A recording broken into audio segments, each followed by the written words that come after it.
Cheryl. Thank you very Thank you. much. Now, I have the I'll be opportunity introducing to you. Oh, thank you. Our very own Mitch Allen. He's a serial entrepreneur. He has started and exited multiple businesses. Now he kind of just works on his passion every day in spreading the joy of Christmas around the world. His company hires Santa, places professional Santas for families and organizations really globally. It's really an amazing business. And a few years ago, Mitch had the opportunity to be on Shark Tank. And I have to say, being in his forum, I had the opportunity to see a lot of the behind the scenes things that happened in the whole process. It was really just amazing to watch. Mitch just absolutely crushed it. And so today he's going to talk a little bit about his journey with Shark Tank and some other things that he's learned along the way. So please welcome Mitch Allen. All right, my name is Mitch Allen. I am going to talk about how to get on Shark Tank and other lessons I learned from Santa Claus. But I have been in EO a really long time. I'm an old man now. And it pains me to say that I'm old, but I've been in EO about 19 years. So I've been to hundreds of speakers. And what I always think about when I go to a speaker, I've seen good ones, bad ones, but what I really try to do now is pick out one thing. And my goal for you today, my goal for myself actually, is for you to take one thing away from this. It might be inspirational, it might be technical, it might be tactical, strategic, something. So what I'd like for you to do is, throughout this presentation, be thinking about how my journey, my lessons would apply to your business. And I have to tell you a little bit, I sort of tricked you because it is about Shark Tank, like the first half, but I also have 27 of my business lessons that I've gained from being here a lifelong entrepreneur. And so that's really what I want to also share with you, is my journey. And so we're going to talk about how to get on Shark Tank. And if you haven't guessed, there's going to be lots of Christmas references. So like I'm talking about who are your elves? Have you written your letter to Santa? My reindeer, first half lessons. And then a few of my favorite things. So there may be several of these things, and I may try to slay it for you. Some really bad puns, so who knows? All right.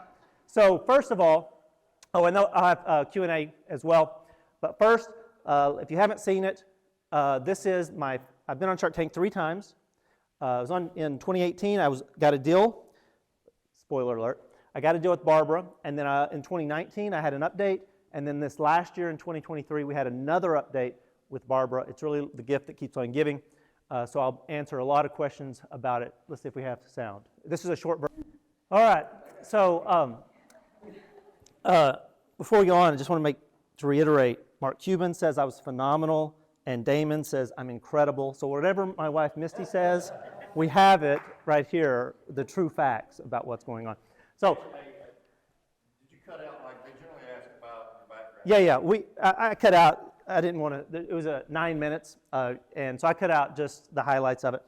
We actually filmed for 45 minutes, and they cut it down to 8 minutes. It is entirely live. Like I've also done updates, and we filmed for 8 hours, and they cut it down to 1.5 minutes, and there's a lot of retakes.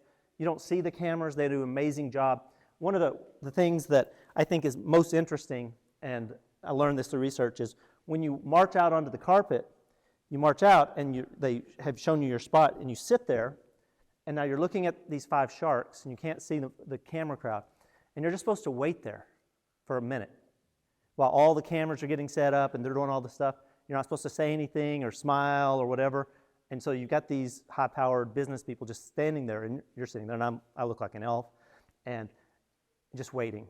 And then they say, until the voice from God says, begin, and then you start your presentation. So it's a very awkward thing that if I didn't know about, it would have really, really been made me nervous. But I thought about starting this presentation the same way, just coming out here and staring you down for a minute, but I figured that'd be too awkward for y'all. So I decided not to do it. Yeah, absolutely. And before I do that, I'm going to talk about obviously I don't look like Santa, and so it's like, how do you get a Santa business? My background is like educationally, math, statistics. My business background, mainly internet marketing, is where how I got into Yo and all the things. Had a good-sized internet marketing company. But let me see if this works. I think it does. This is actually me. All these are me, actually. This is me. I had a financial education company, and about 2007, my executive assistant asked me to dress up like Santa, hand out gift presents, bonuses, and I just had a ton of fun. That same year, right here, this is my daughter Riley, who's now at the University of Tennessee, go Vols.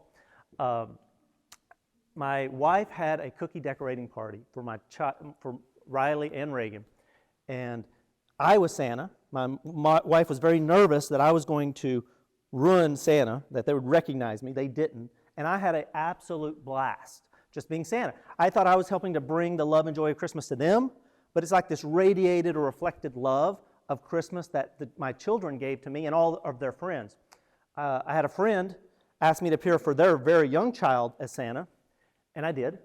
And then the next year, I did the same thing at our Christmas party.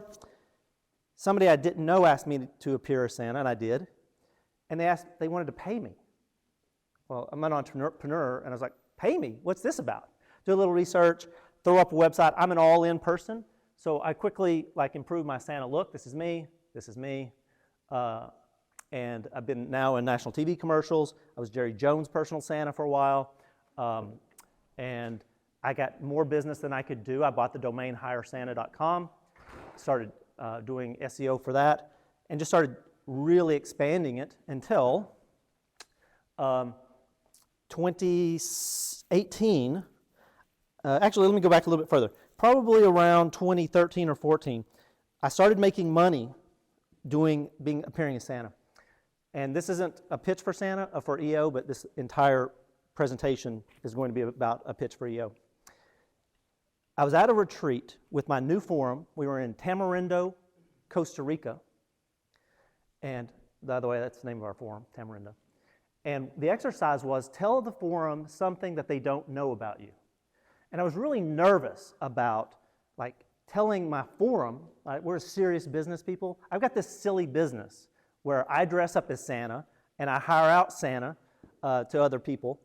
Don't call me a Santa pimp, but that's sort of what we're doing. We're a Santa staffing agency.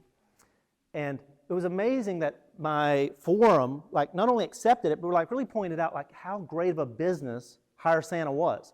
In fact, my margins in my Santa staffing business were better in my lead gen business, which is much bigger, but in terms of my return on my time, were not as good as what Hire Santa was. So they really encouraged me and helped me through this sort of overcoming my own insecurities about having this silly business.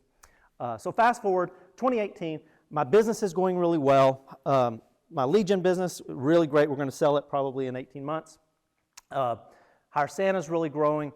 And I get this sort of wild hair that says, man, this is a perfect business to be on Shark Tank. I look it up, and it just so happens the next week in Dallas, there is an open casting call at the Dallas Small Business Expo. So I have no special arrangements, no anything. I go stand in line with 500 other businesses. Probably I go stand in line with 10 other businesses and 490 ideas or people who think they should be on Shark Tank but should not. I go and I wait all day. I'm talking to these people and they don't have businesses.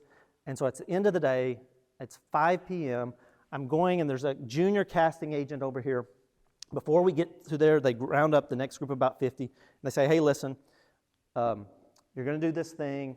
Don't call us. We'll call you if we're interested in you. And by the way, don't call us because we're not going to be interested in you. So I go and talk to this guy. I look like I do here. I pull out a hat. I had a red hat at the time. And I basically give that same pitch. And before I start the pitch, I actually tell him, say, I'm about to surprise you. And he looks at me before I even start, and he goes, why? You have revenue? Because he's been listening to 490 other people who don't have revenue, don't just have an idea, don't really have a business. So yes, I basically say, picture this. I walk in with 20 Santas and give him the same pitch that I got there. I leave there thinking, wow, I really crushed that. But they just told me, don't call us, we'll call you, and we're likely not to call you, and if we do, it's going to be a few months. 3 days later, I get a call that says, hey, why don't you create a audition video? It needs to be about 10 minutes, needs to be really great, high energy. And so I got a bunch of Santas, created a video, and they said, oh yeah, by the way, don't call us, we'll call you, and if we do, it'll be a couple months, and we're likely not going to call you. Same show. And they sent me a 100-page contract. Yeah, 100-page contract. That basically says, or then basically, this is verbatim, we can embarrass and humiliate you and destroy your business, and you have no recourse. But if you do any number of these things, you owe us $1 million. Like, no, I actually sent it to my attorney, and he's like, well, you shouldn't sign this, obviously, but if you don't sign it, there's 40,000 other people who applied. 40,000 people apply to Shark Tank every year. They take about 1,200 of those to the video audition, and about 200 of those actually end up filming. 100-ish end up being on air. So I then went, and I'll show you some pictures in a second. I'm an over-preparer in many ways, and so EO, and other presentation, and other preparation. I watched every single episode. I then wrote down every single question, hired a couple of interns, and really organized the questions in categories. And before I went on, I went to several different forums. And for those who are not in EO, forums are a group of 6 to 10 business owners that you meet with once a month in a very confidential setting, and you share experiences. So I met with my forum and some other people that I know, and then a couple of other forums, and actually did a mock Shark Tank where I said, hey, hey Tommy, you're going to be Mr. Wonderful. You're going to be Lisa. You're going to be Mark Cuban. And I did these presentations. So by the time that I actually got to the Shark Tank presentation, I was very, very much prepared. In fact, I also called EO Los Angeles and asked them if I could do a presentation to one of their forums. They actually organized a party, an event, where I went in, and now instead of having 5 people that love me, EO Fort Worth people, I had 5 Los Angeles people who don't know me from Adam, and they were just awful in the very best way. They were really hard on me. They asked me really great questions and really helped solidify many of the things that I was still working on. Matter of fact, I was still, in the questions that I had come up with, I'd come up with 5 very difficult questions. Most of the questions were categories, but I had 5 questions that I thought, these are questions that are going to be really hard for me, Mitch Allen, to answer. These are questions that specific about me, about my business, and so I had memorized those answers to be able to talk to them about those specific things. Matter of fact, even the day before, when I was doing this party, I was still working on what I thought was one of the hardest questions, which they ended up not even asking me. So that's a little bit, we'll talk about that in the Q&A, hopefully. All right, so I get out there. I think one of the strangest, funniest things that happened when I was getting prepared was you get to sort of walk through before you go on. There's no sharks there. You walk on. This is where the set's going to be. I had a bunch of people, so we had to sort of act out about what's going to happen. And the producers kept asking me one question. They kept asking me, they said, Todd, Mitch, are you nervous? And I'm like, I must look like I'm a basket case. And then a little bit later on, somebody comes up to me and goes, hey, Mitch, are you nervous? And this is like asking your kid when they're about to go on to some performance or something, like, are you nervous? I'm like, this is the worst thing that you could absolutely say to someone who's about to do something like a once-in-a-lifetime presentation, performance, whatever. And so right before I go on, there's these doors that you walk through. And by the way, those aren't real Shark Tanks or aquariums. Those are monitors for any question. So the door's about to open up. I'm here, and I've got Santa, I've got Mrs. Claus, I've got 2 mascots, which I'll talk about in a second. And there's this other guy, you can't see. He goes, okay, when the doors open, just go through. We're not going to say anything. You just go through, hit your mark. Are you nervous? I look like an elf, and I lean over to him and I say, I am freaking out. And I think that he may have pooped his pants. Because he goes, oh, really? Do we need to stop? And I was telling him, I'm totally fine. I'm just kidding with you. But it was just shocking how many times I got asked how nervous I was about this thing. Because in reality, I had done so much preparation. I'd gone through so many of the mock Shark Tank presentations with EO, my forum and other forums, that by the time I got there, my mindset was, I really want to enjoy this experience. And I think unlike many other entrepreneurs who had been on that scene, I've been in situations, through either before I was an entrepreneur or during entrepreneur, that this wasn't my first business. This wasn't the only business that I've ever had. So I've been in situations, I think my preparation really helped. So when I was there, I really wanted to enjoy the experience. And I really had two things. I wanted to, one, own the conversation. You see on many times when those people are in Shark Tank, Mr. Wonderful or even Mark Cuban will be directing the conversation, talking about who is, what offers you have, what to do it. Well, that's what I wanted to do. And so I was really there. The last thing my wife told me said, you can get a deal with anyone there except for Mr. Wonderful. Well, I'm there, and in 15 minutes, everyone is out except for Mr. Wonderful. And so I'm thinking to myself, I'm really screwing this. Like, I have a great business. It's very profitable. I explained the numbers to them, explained the growth to them, explained the new contracts we had. The year before, we had done $300,000. That year, we were going to do almost $1.5 million. And it was a great business. And I'm sitting there, and I'm like, how am I only talking to Mr. Wonderful, and he wants half my business? So I negotiate with him for 20 minutes, back and forth. I'll talk about one of my favorite negotiating books and a few of my favorite things. And I'm negotiating with him for 20 minutes. I finally am talking to him about what he wants, understanding his risk that he wants, and I'm saying, I'm just going to, one of the scenarios that I'd come up with was, let's take all the risk out of the offer. And then that's what I offered him. I was like, listen, I'll just pay your money back. Because the number one thing I went on there was to get a deal. Because if you get a deal, you're going to get on TV, and the advertising is worth millions of dollars, way more than what my company was worth at the time. So, made that offer. Then Damon comes in, and I'm saying, oh, this is great. I got 2 sharks. So then I'm going through my process, and you saw there, I'm like, all right, so you say you want it 20%, and then you want 10%, and then he comes back 15%. I'm like, yes, we're negotiating. And then he goes, oh, well, I want 15%. I'm like, damn, I had it. And then Barbara comes in, and I'm like, oh, she's back in.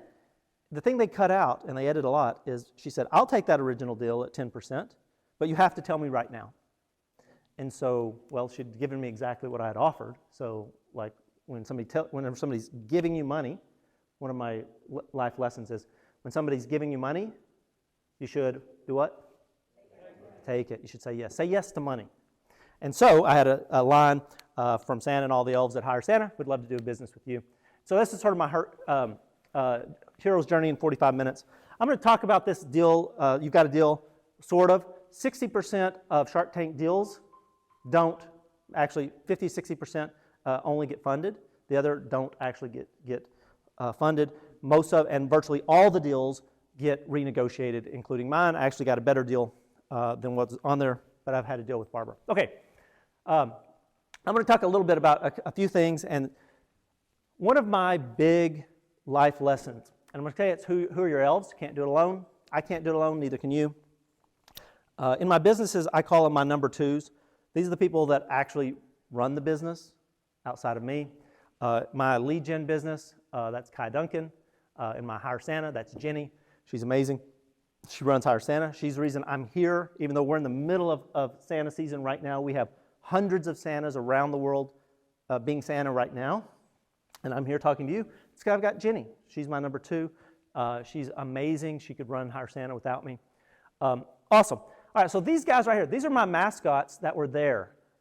This is Snowman, and this is Rudolph.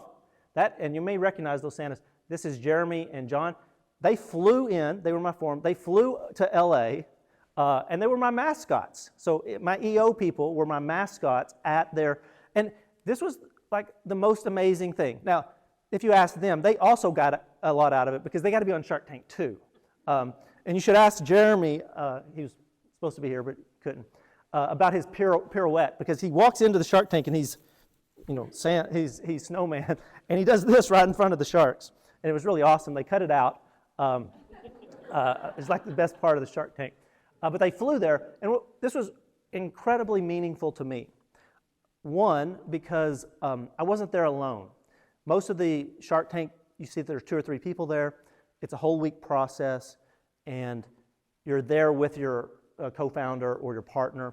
Well, I didn't have that. And so it was really great to have them there, not necessarily beforehand because I'm getting ready and because I'm so nervous, but afterwards. Like I was there, they were there to celebrate the win. And I think that's a big thing that we miss in EO a lot of times is, yes, sometimes we get in there and it's somebody nice that has problems, the same problems, but it's also to celebrate. And they were there right afterwards. We went out and had an awesome dinner, probably drank a little too much, and really just had a great time. They were on the set with me, and it was an incredible experience. Let me go through this. This is one of the first rehearsals. That was a former partner, Andy Yower. There's Cliff right there, Jeremy, Steve. That's the little girl that was in the first picture. That's Riley. And the snowman here is Reagan, who's camera shy. She was my snowman in that presentation. This is my family, and that's my wife, Misty. She is unbelievable, amazing, and this happened the week of our 20th anniversary. I was in Los Angeles living my dream. She never said one word about like, hey, this is our anniversary, what are you doing? I couldn't do it without her support, and just absolutely incredible in terms of supporting, understanding what this meant to me, to our family. Absolutely incredible. These are some Santas. This is the group in Los Angeles. There's John and Jeremy.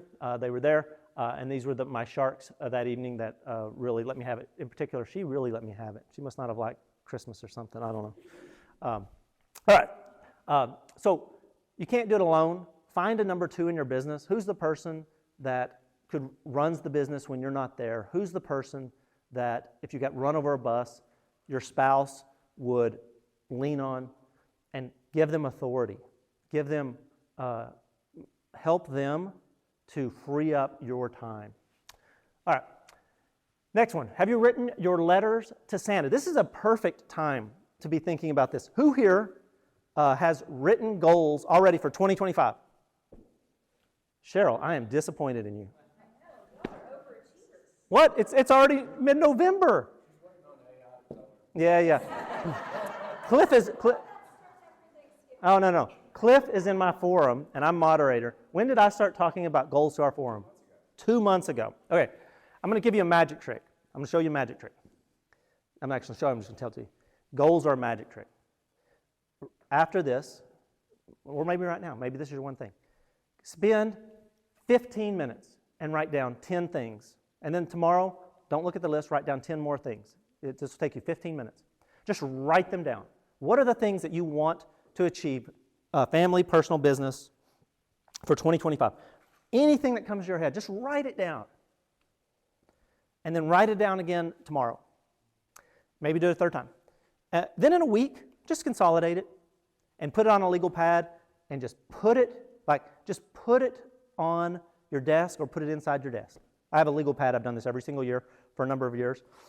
And if you just do that, you've done more than like 97% of business owners or successful people. And you'll be amazed that now you've set something in motion in your head, and you look back on that when you do it again in October of next year, or after Thanksgiving for Cheryl, and you will have already accomplished many of these things without even doing it. Like, that's just basic. But if you take one more step, you consolidate those into, like, these are the things that are really meaningful, and you write one action step underneath each of those things, put it into your GBT, which I have done, and ask me to remind me about what my goals are and what my next action steps, have I done them? You do that into your GBT, which is amazing. It will change your life. The biggest step, just share them with somebody. Share them with your forum, share them with your business partner, share them with your number 2 in your business, share them with your spouse.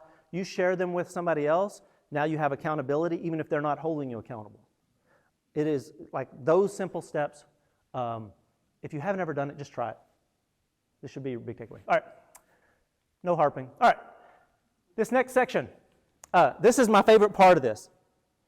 I have a list. Every year I have a new folder.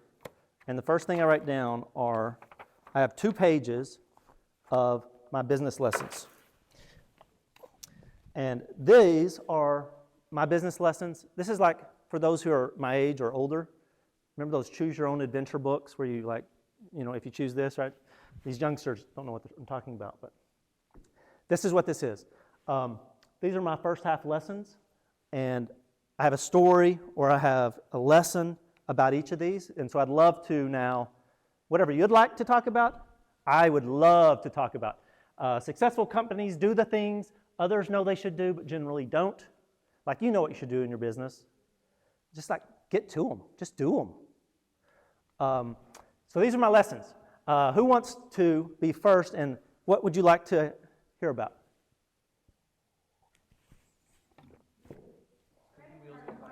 Squeaky wheels get fired. And you know what? You get a Hire Santa mug. Because you know what? Everything tastes better in a Hire Santa mug. Thank you. All right. Squeaky wheel gets fired. In forum, you've got 8 people there. Your time is worth at least $2,000 an hour. It's probably more. You go in, and Cliff is in my forum, so he's heard me or other people who come in there. Oh, I've got John he's doing this and blah, blah, blah, blah, blah, blah, blah. And then next month, oh, John, you know what he did? He did this and this and this, and everybody hates him and blah, blah, blah. I've tried to coach him. I don't know what to do. And then like 3 months later, what are we talking about? We're talking about John again. And so, like, if just catch yourself, like, I've also got something up here, employees make it happen, which I might segue to in a second.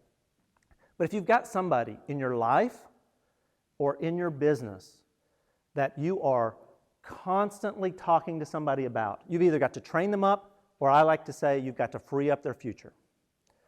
And you have got to give them opportunity. They're not being successful in your business because you're holding them back or they're holding you back, whatever it is. But whatever this issue is or the person is, you've got to fix it. And the easy way to fix it is to fire them. We're in Texas, luckily. Whenever I was managing more people and had a couple of businesses, like, people would know. I would come in and I would say, I appreciate your service. I appreciate all the effort you've been here. Your services are no longer needed. Tammy's going to be in here. She's going to help you get your stuff. Like, it sounds a little cold, and it wasn't quite that bad, but listen, I've had hundreds and hundreds of employees. I can think of only one person that was surprised that I fired them. And I can think of only 0 people who the other staff, the other employees, were surprised or not happy that they're now no longer working. Now, there may be some work or whatever. It's not a surprise. Squeaky wheel gets fired. Yeah, you had one.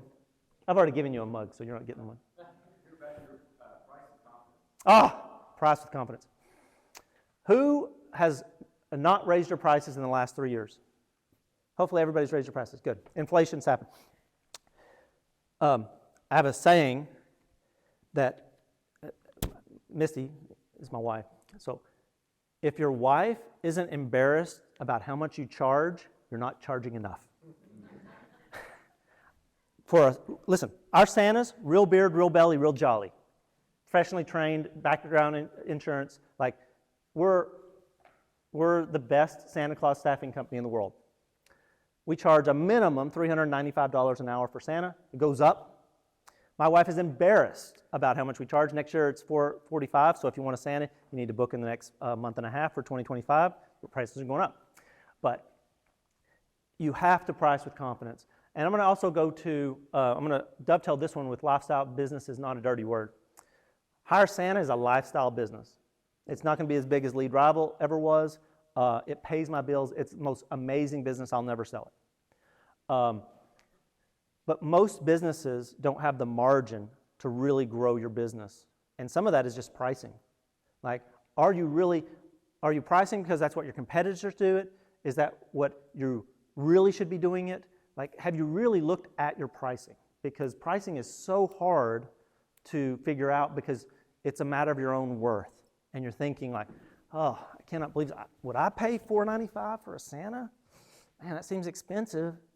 Well, we're the very best. We're a professional company, real beard, real belly, real jolly, like background check insurance.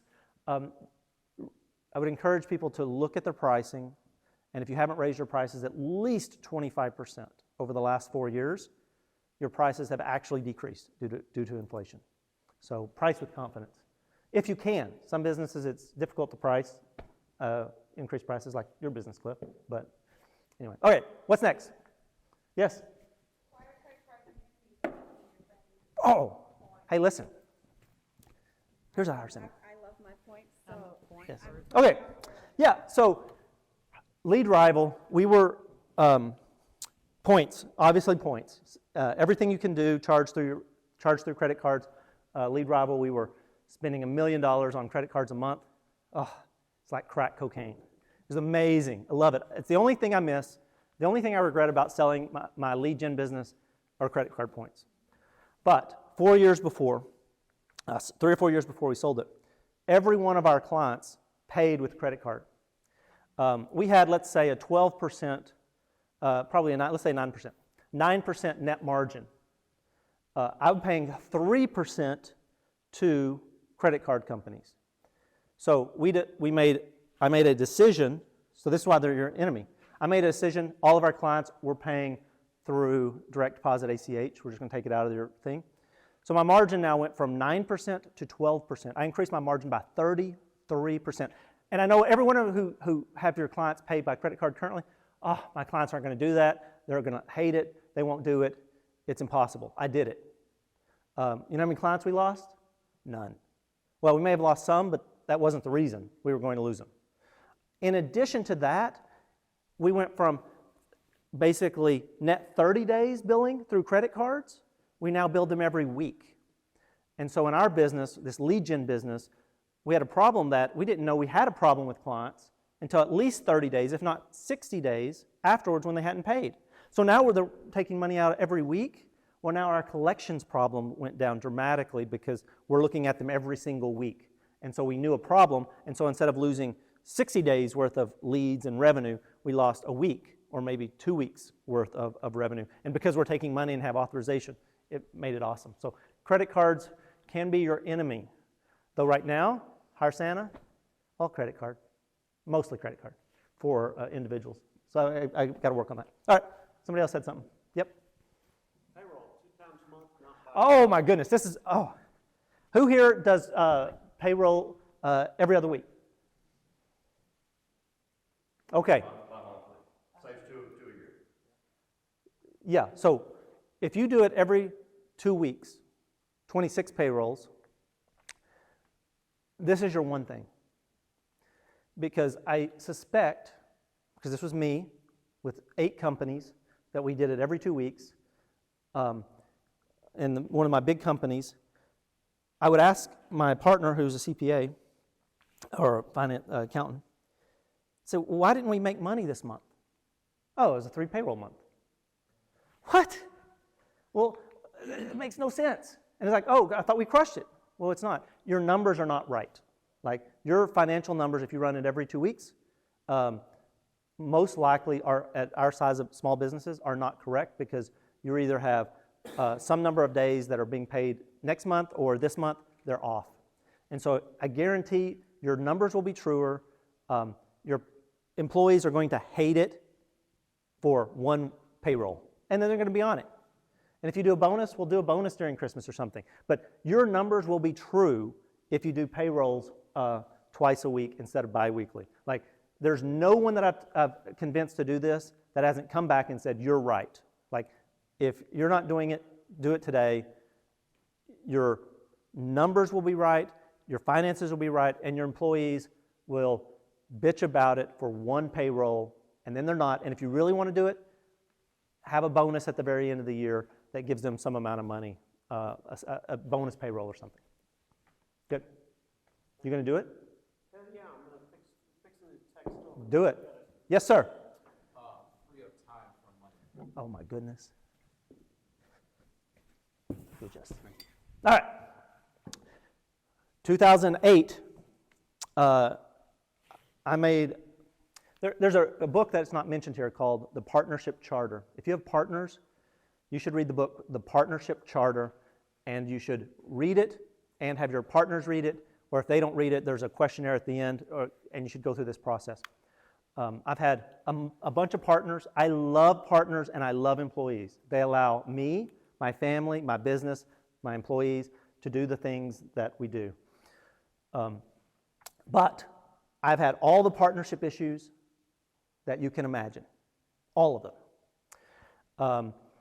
And one of the things when I started, I guarantee I spent more hours from 2000 to 2006 or 7, spent more hours in the business working, just like doing stuff, than any of my partners, probably any of our employees. Like, I just worked my butt off, and then I had a flip in this thought through EOs, had some really amazing people in my Dallas forum before Fort Worth started. And like, I had all this free time. And so I had this thought, like, I need to separate my time from my money. I'm not a doctor, though one of my businesses was a law firm. I did have law firm partners. But I want to separate time from money. I don't want to be an employee to myself. And so I really worked for about 3 years trying to separate my time from my money. Meaning, like, I'm earning money right now, even though I'm not doing something.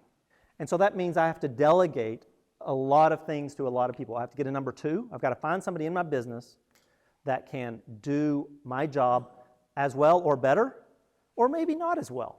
You know what? Some things that are only I can do, though in 2008 I thought it was this many things. I thought there were this many things that only Mitch can do and no one else. Well, today that number's about this. And if I extrapolate that to the future, there's probably only 1 or 2 things that only I can do, and that's probably egotistical. There's probably not really anything that only I can do. So it's starting by delegating to other people and getting yourself out of the day-to-day, whether that be sales, whether that be marketing, whether that be management, whatever it is, getting myself out of those things, delegating, and being comfortable with those things. The downside of it is that means that you can't step in and now I'm going to spend an hour in my business and I'm going to make $1,000 because you've now delegated that to somebody else. And so you can't step on other people's things. But I think it's an admirable goal to separate yourself from actually money-making activities. And that may sound strange, but this is the benefit of it. We sold Lead Rival on December 24th, 2019, coincidentally, Christmas Eve. No fanfare, literally pressing a button in my kitchen with my family around. They didn't want me. They wanted Kai, my CEO, had a 2-year employment contract. They gave me a non-compete, but they didn't even want me. And it was great. I got money, and they shook my hand. Well, they didn't shake my hand. They sent me a check, or they sent me money, wired money to my account, and that was it. Because I had entirely separated myself from my business. Now, I may have left money on the table during the process, but I felt I earned more in the end because I didn't have to now go work for somebody else. Okay, we got time for maybe a couple more. What else? Yes? All right, sorry, I'm out of mugs. All right. I'm going to ask you a question. Okay. What is the business of Hire Santa? What do we do? You create experiences. Great. No. We are an internet marketing company. We do search engine optimization. I get clients. My cost to acquire clients is 0. I get them through SEO and PR. I have 374 keywords I track, and a little under 300 of those, like 294, depending on which month it is, I'm number 1. It's not a competitive space. I used to be in the attorney space. I'm sort of in the attorney space again. It's insanely competitive, but that's how I generate clients. And so you have to, in your business, in your situation, figure out how to acquire clients for a reasonable amount of money and at the scale you want. For most of the EO people that I speak with around the country and around the world, their number one issue is how to get clients. Like, they would double their business if they could double the number of clients they could get at the same cost that they currently have, or some amalgam of that. And whatever your biggest problem is, and it's a great question for your forum or when you're talking to EO people, is what's your limiting factor? What's the one thing that is going to, if I fixed, I could double, triple, 10x my company? That one question. And I'm going to postulate that you should spend at least 25% of your time, the most valuable time in the entire business, every week, every month, every year, fixing that one problem. That's your job. That's my job. Is what's my limiting factor and how can I fix it? And I don't mean spending like 10 minutes on it. I'm talking about 10 hours a week. 10 hours a week fixing that one problem. And for most people, it's master getting clients or know how you make money. Same way, I make money through SEO. It's not that I'm a Santa staffing business. I make money because I'm ranking really well. I do good PR, and I was on Shark Tank. Like, those are the things how I make money, and so it's mastering those things. 25% of your time. I know it sounds huge, sounds undoable, but it's the only thing that matters in your business. 25% of your time. Good? All right, next, one more. Or, yeah. Buy your building. Yes. Who in here owns your building? All right. I have had 8 businesses, I probably had 12 or so, but 8 real businesses. 1, 2, 3, 4, 5. I bought 5 buildings for my businesses. If your business isn't going to scale, when I say scale, your business isn't going to be 20, 50, 100 million, and you're going to have a bunch of employees, and you're going to have to do whatever. Like, what a great investment these buildings have been for me. Like, in some cases, I've made more money on the real estate than the actual business. My failing that I did, I've never bought big enough. I keep thinking I want a bigger building, and I do, but like the building I'm in now was a lead rival in Higher Santa now. You know, it's 12,000 square feet, which is great, but I wish it was 25 or 50. But if your interest rates are coming back down, we were in a period for a long period of time, but over the last 25 years, we just bought our building. And many times we'd have a tenant or two, but it's just good financial, and it's forced savings in the same way of your house. I just think that for most people, for most businesses, small businesses, if you've been around, if you're cash flowing, and you're not able to put that money back into your business to grow it, which many of us, like Hire Santa, I take money out. I can't put $1 in and get $1.30 out. Like, I wish I could. That's one of my big problems. I'm trying to buy companies with it, and I'm taking money out. And so I take that money out, and I want to do something with it. Well, a very easy and safe business has been for me is buying your building. I would encourage you to look at it. If you have other friends who own businesses, going in together is also a great thing to do. So I'd encourage, you're all about buying things. So the finance of it work. Yes, sir. Hold on. Yep. I was going to say how it begins and ends. Oh, man. Hold on. How it begins, how it ends. Who in here has had a client that when you're starting out, it's like this, or a partner, it's like this. Oh, they don't like this contract, they don't like this contract. Pandemic hit, 2020. I think business is going to go down 95%. I think I'm going to be out of business. We do virtual visits. We did tens of thousands of them, but I didn't know that was going to happen, so I built my own platform. We did these big Santa shields that we did hundreds of them sent to our clients, so we saved Christmas. That was our PR, by the way. But we had this one client, Santa's Club. If you look them up, they've closed down now. They said, oh yeah, we're going to do 1 million of these virtual visits. We want hundreds of Santas. I'm like, giddy up. I need you. This is like June 2020. I'm thinking Christmas is dead. I sign a contract, send it over. They send back, oh no, well, blah, blah, blah, blah, blah. We don't want these guarantees. Like Hire Santa, we're known, whether our client pays us or not, we always pay our Santas. We're known for that. And they didn't like that I was putting that they're going to have to pay up front. Okay, well, let's reduce the minimums that you're having. Send it back, I sign it, they agreed, I sign it, send it back, they send me another contract, blah, blah, blah, blah. Like this went on and on. Jenny is saying, I don't think these people are very, like, I don't know if we want this as a client. I'm like, no, they're saving Christmas. We're going to be down 95%. Well, we didn't quite go to court, but almost. We ended up signing a contract, we got money from them, they failed to perform. I knew they were going to fail to perform because we're in the business, like doing 1 million of them, and just for a variety of reasons. If it's very difficult at the beginning, you know what it's going to be at the end? Terrible. It's going to be at least that bad. How it begins, how it ends, whether it be partners, whether it be your girlfriend or boyfriend, whether it be employees, whether it be a client. How it begins, it's going to end that way. It might be something happy in the middle, but it's going to end. Yes, sir? If you drag them in, you drag them around. Yeah, or vice versa.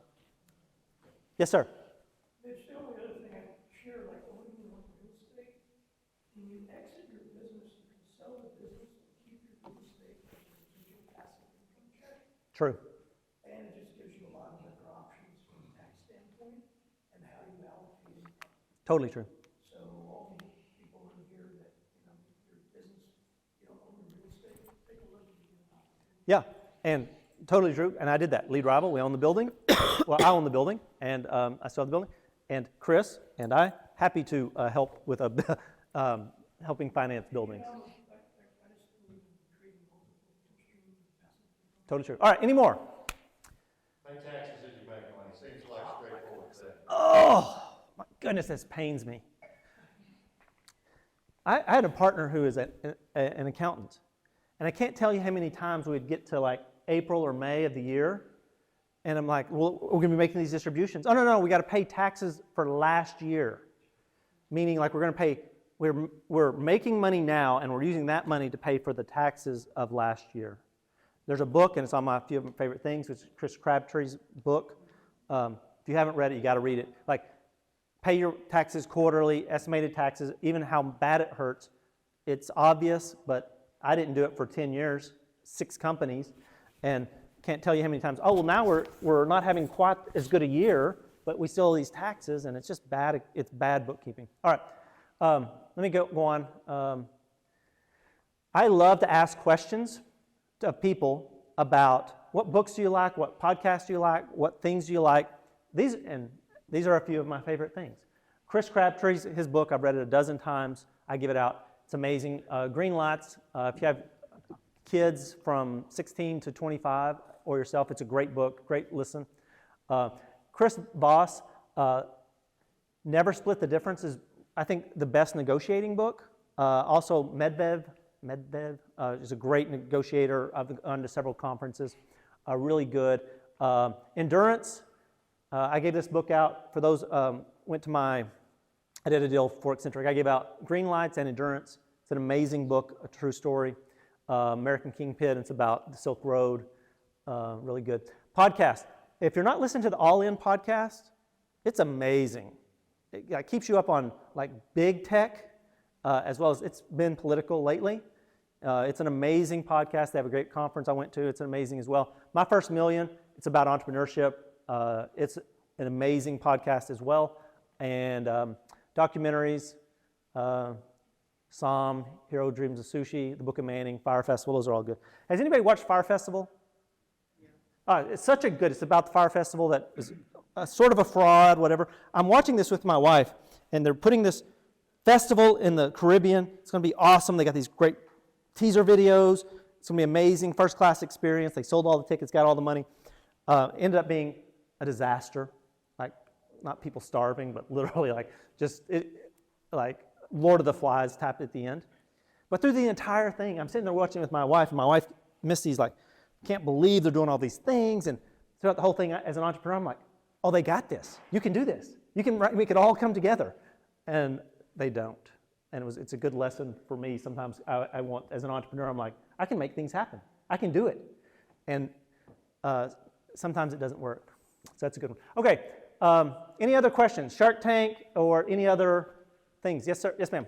Okay, so one of my favorite things, because like I'm a Shark Tank guru and I would text Mitch every time Barbara got a deal because I'm so excited for him, but would you share one of my favorite stories, how ABC is about entertainment and how it's totally Yep. different than Shark Tank and how you negotiated with ABC when they wanted the Santas to come in, because I think it's interesting, they're about entertainment. Yeah. So ABC is an entertainment company, and so throughout the entire process of getting onto Shark Tank, I realized that it's about entertainment. Like that's what the show's about. It's about ratings. But when you get on the floor and you're in the room, they're wanting, like they have their own characters and they're different a little bit outside, or they are quite a bit different outside of, I've interacted with most of them, outside of the Shark Tank. They all play sort of their character. But it is about business at that point. And it's a shift between getting on, it's about entertainment, but then when you're there, it's about being competent, it's about having a good business, telling a good story, it's about business. Like, would they invest? Sometimes there's a story that they connect with, but it's about business at that situation. You've got to make that switch. I will tell you, yeah, so it's about business once you get on. But did you negotiate with them to pay for some of your Oh, yeah, so, yeah. That's what I Yeah. Most people don't realize this, that every person that gets onto Shark Tank, you've got to pay for your entire set. Everything that gets there, everything that's there, they don't pay anything. They pay for your coach ticket to Los Angeles and back. And that's it. So we're doing a walkthrough, and I've got 20 cents. This is the day before. I've got, or 2 days before maybe. Yeah, 2 days before I get on. And they say, we walk through, I don't have Santas with me. And they say, well, hey, do you have any black Santas? You notice in the thing that Damon's like, hey, there's black Santa. We had 2, Dee and Chris. And I said, yeah, got them. One's in Atlanta and one's in Dallas. And they said, well, we'd like to have them. I'm like, well, that's fine, but I'm not paying for them to fly out tomorrow and put them up for a hotel and all the things. And so they talk about it for a while, and they end up, we negotiate a little bit, and they say, they end up flying them out, putting them up, and then we're there. And it's, I think it's helped with, you may see this a little bit, we have diverse Santas, Hispanic, Black, Asian. We don't have enough, but the demand since we've been on has been pretty incredible. We probably have 2 or 3% of the requests that we get in now is for a diverse Santa in some way. So yeah. All right, any other questions? Yes? Has Barbara been involved at all with the cash investment? Yes and no. She's a hoot, by the way. She's your grandmother, your aunt, that says what she thinks. Like, we had a retreat in Puerto Rico. It's 1 a.m. She's drunk and she's dancing in the streets. Like, that's Barbara.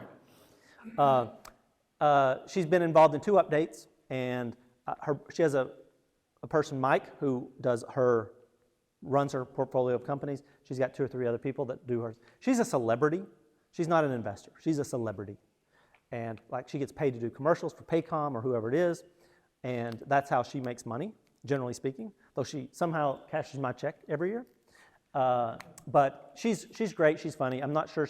I was surprised she came back this year for Shark Tank. I think this might be her last year, but she's good. So, all right. Anything else? One more question. Yes. So you talked about buying the building. Yep. Do you keep it under that company, or do you put it under something else? Just like Chris said, no, it is its own company, and you got to treat it like its own company. Meaning, like, when I first building we bought, we didn't treat it like a real company.